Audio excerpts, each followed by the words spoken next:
en ce moment, moi je suis super en forme.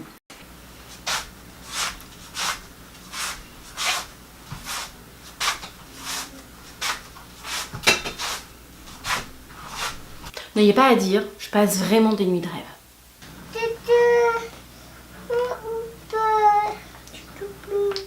Je sais pas si vous le saviez, mais les bébés et les bambins peuvent connaître différentes périodes de succion intense qu'on peut relier au pic de croissance.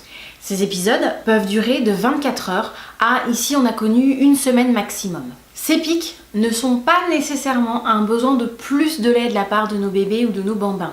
En fait, ce sont des périodes de régression parce qu'ils vont être en pleine phase de gros apprentissage.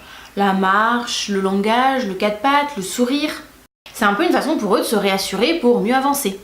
Bon, pour nous par contre, on peut vraiment avoir la sensation d'avoir une sangsue pendue à son sein.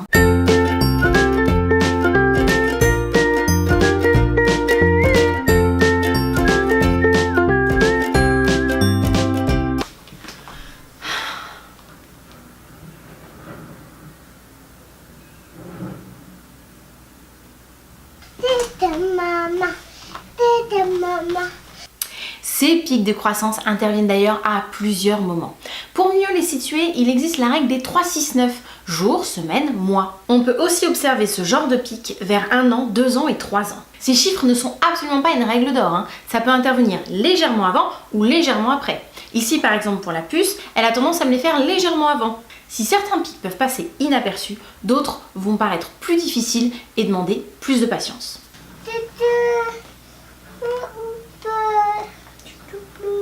Alors, que les choses soient claires, ces pics ne sont absolument pas synonymes d'une baisse de lactation. À moins d'une extrême fatigue ou qu'une tétine ou un biberon traîne par là pour X ou Y raison, on aura toujours assez de lait. Le tout, c'est de se faire confiance et de faire confiance à son enfant. Vous reprendrez bien un petit nuage de lait.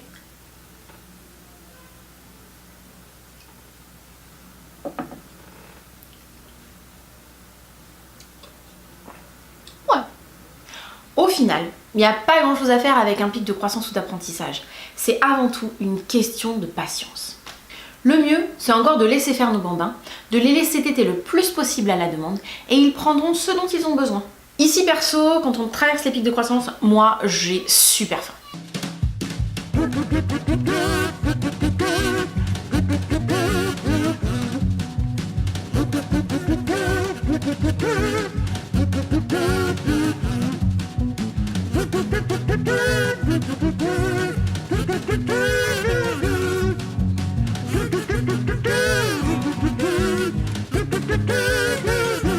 Mes petites astuces pour les pics de croissance, ça va vraiment être de prendre des vitamines ou de la spiruline, ça c'est histoire de varier les plaisirs, et puis de boire beaucoup aussi pour éviter la déshydratation parce qu'on sait que la tétée engendre la déshydratation et que du coup la déshydratation elle engendre la fatigue.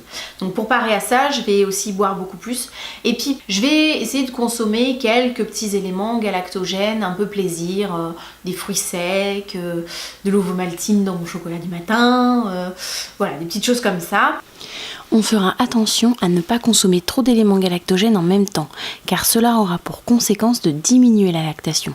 Je ferai d'ailleurs une prochaine vidéo sur les éléments galactogènes. En attendant, j'espère que cette vidéo vous a plu, pensez à vous chouchouter et à vous reposer lors des pics de croissance, et je vous dis à bientôt. Et comme c'est les fêtes de fin d'année et qu'on est tous et toutes généreux, et ben je veux bien que tu t'abonnes, que tu lâches un pouce bleu et pourquoi pas que tu laisses un commentaire. Ce serait tellement sympa. Et en plus, ben moi, ça m'encouragerait et ça me ferait chaud au cœur tout simplement.